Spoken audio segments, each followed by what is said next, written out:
Rail fans, I want to tell you about an experience we had this past weekend.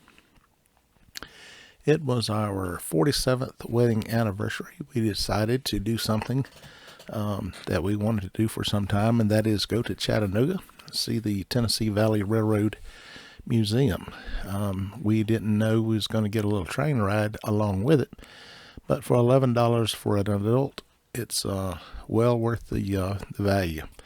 Lots of things to see and do there. Several pieces of equipment out there in the yard. They have a place too with all kinds of exhibits from everything that you can think of on the property, and it's just a real neat place to go and visit.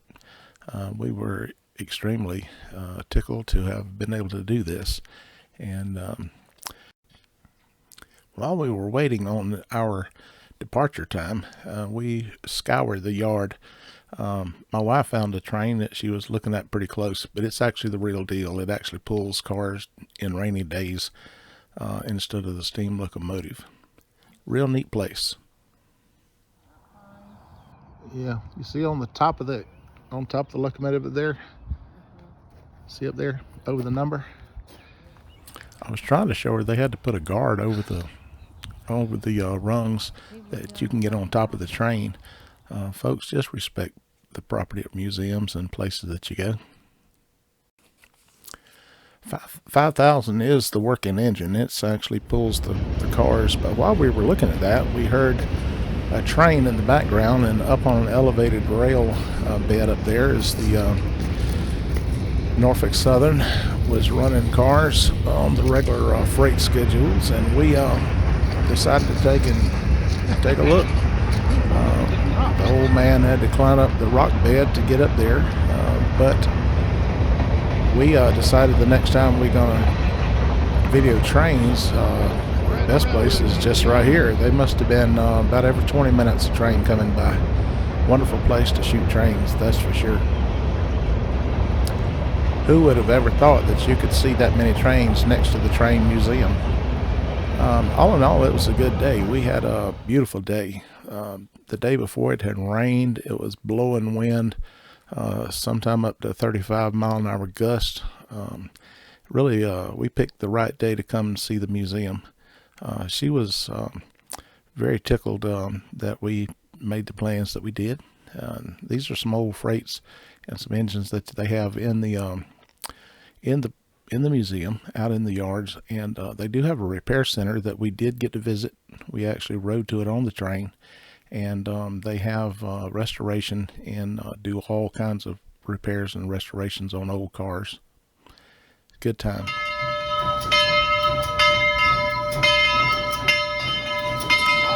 This was our departure time, and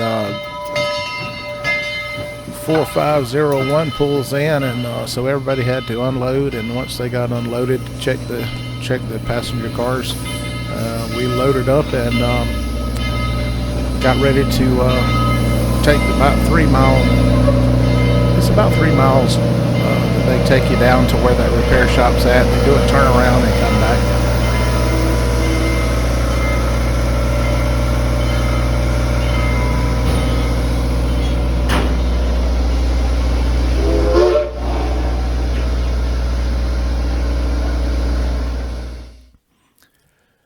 They actually are in costume. They actually look exactly like the real deal. We happened to be in a car where you could actually open the windows. But when we went in this tunnel called Whiteside Tunnel that goes through Missionary Ridge, you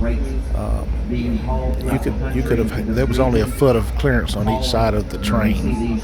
A very small tunnel. That equipment through the tunnel will be used. That's what the guy was talking about here. After all, it was completed in 1858 pre-American Civil War. And as we were on the train getting ready to go, another freight came by, and we decided to just film it out the window of the passenger car that we were in. And as you can see, we're already underway, headed down to the repair center that you get to see. And I thought it was pretty neat. Not too many days do you get to ride a train while you're filming a train. Right now, you're riding in the oldest They car try to tell you all the history that they can while you're riding this thing. Heavyweight car. The difference would be the original roof, the ceiling would be I would say higher. yes, if you Do the like center of the trains and car, museums, this is the place to go. you'd have a little bit Very taller, reasonable priced, and like it's well worth the money. 1924, built for the Central Georgia Railway. Originally number 528, delivered in Pullman Green, and yes, it will go back into that original paint scheme. Just pausing that for a moment, look over to your left, and you see the equipment in our display yard. A couple of dining cars. That's a early 1950s Western car. That Pullman was used. Still has the porter bell, still has the upper and lower berths, the NIT, all of that. Beautifully green carpet, brown molding. Beautiful cars. So now look down to the left, what appears to be nothing more and nothing less than a gravel driveway leading up to the South Chickamauga Creek crossing. Was the original location of the original East Tennessee, Virginia, and Georgia when it began operating. They had black powder rifle muskets, and if you got your black powder wet, it was useless. Here we go, ladies and gentlemen. Whiteside Tucker.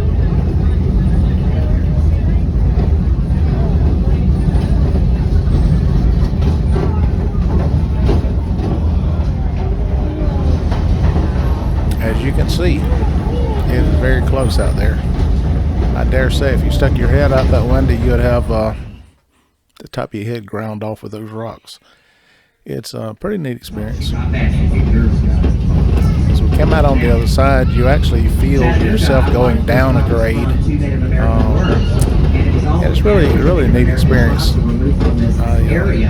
I thought it'd really be nice to be in that engine up there when you go through.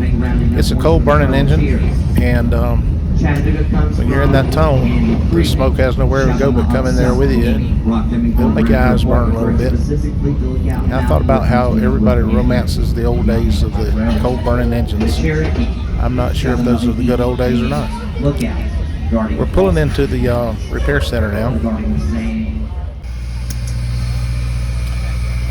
We disembarked and was walking down toward the turntable, and they will disconnect the train and the coal car, and then they will put that train on the turntable, and they'll spin it around. They have a little track they run back up. They'll come back in and back down to the train, and we'll head back out. The crew that does all the talking and the stuff are very good, very helpful, very courteous, very professionals. What's important about this table is you're not going to find the turntable of the age as the one we have here, especially in terms of operational condition. Now, when this table was first manufactured up in Ambridge, Pennsylvania by the American Bridge and Iron Company, it was then delivered to the Central Georgia Railway's locomotive repair shops in Macon. Used it for several years until about 1925 or so. It was removed from Macon and reinstalled in Cedartown, Georgia, and Polk County, just south of Rome, with a smaller roundhouse. Now, this table, lengthwise, is 80 feet. Weight-wise, 80 tons. And when the 4501 or steam locomotive of the day is fully watered and full of coal, it's about 216 tons. I need about 4 volunteers. All right, ladies and gentlemen, 01 is going to pull off the table as soon as they clear the crossing. If you would meet me if you like part 2 and experience part 2. I'll have to say hats off to the crew, conductors, and engineers. Everybody at the museum was professionals and very courteous and made it well worth our time and very pleasant visit. When they found out we was married for 47 years and on our anniversary, everyone was absolutely just wonderful, giving us congratulations. Thanks for watching. We had a good time.